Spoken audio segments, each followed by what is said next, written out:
নমস্কার বন্ধুরা, উপন্যাস কিচেনে আপনাদের সবাইকে স্বাগত। আজকে আমার রেসিপি আলুর চিপস। অনুষ্ঠান বাড়িতে কী করে আলুর চিপস বানানো হয় সেটাই আমি আপনাদের সঙ্গে আজকে শেয়ার করব। আর কেনই বা ঘন্টার পর ঘন্টা একই রকমভাবে একেবারে বেশ মুচমুচে থাকে, সেই টিপসটা কিন্তু আমরা অনেকে জানি না। আমাদের বাড়িতে আলুর চিপস ভাজলে কিন্তু কিছুক্ষণ পর একেবারে নরম হয়ে যায়। তো চলুন আজকে আমার রেসিপিটা আপনাদের সঙ্গে শেয়ার করি। আলুগুলোকে প্রথমেই এইভাবে চাকচাক করে কেটে নিয়েছি। তারপরে খুব ভালো করে প্রথমে ধুয়ে নিতে হবে। এটার ভেতরে যে কষটা থাকে আলুর, সেটা কিন্তু আপনাকে বের করে নিতে হবে, নইলে কিন্তু আলুটা নরম হয়ে যায়।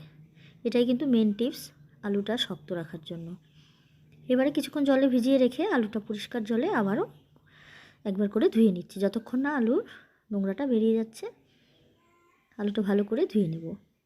অবশ্যই কিছুক্ষণ আগে আলুটা কেটে নেওয়ার পরে আপনারা ভিজিয়ে রেখে দেবেন, তারপরে সেটাকে ভালো করে ধোবেন। তেল গরম হয়ে গেলে অল্প অল্প করে আলুগুলো দিয়ে আমি ভেজে নেব।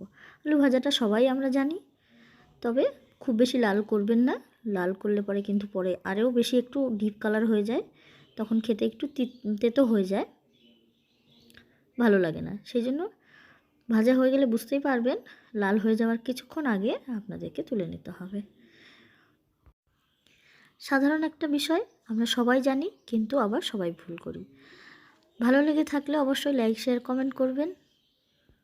আমার ভিডিওগুলো দেখার জন্য আমার চ্যানেলটাকে সাবস্ক্রাইব করে রাখবেন। সেখানে নতুন নতুন অনেক রেসিপি আমি শেয়ার করি আপনাদের সঙ্গে।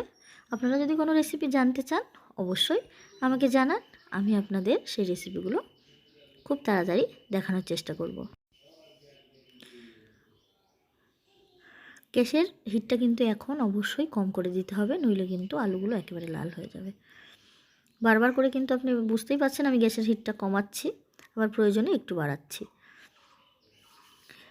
একটু লাল হয়ে গেলেই, সম্পূর্ণ যেন লাল না হয়ে যায়, তখনই কিন্তু আমার আলুগুলো তুলে নিতে হবে।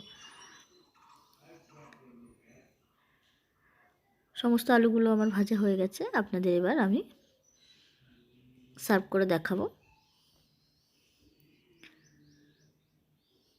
বেশ সুন্দর মুচমুচে আলু ভাজা, আমার অনুষ্ঠান বাড়ির আলু ভাজা রেডি। এখানে আপনারা এই আলু ভাজা প্রায় 15-20 দিন বাড়িতে স্টোর করে রাখতে পারবেন। খাওয়ার সময় একটু বিট নুন দিয়ে সার্ভ করবেন। ধন্যবাদ ভিডিওটি দেখার জন্য।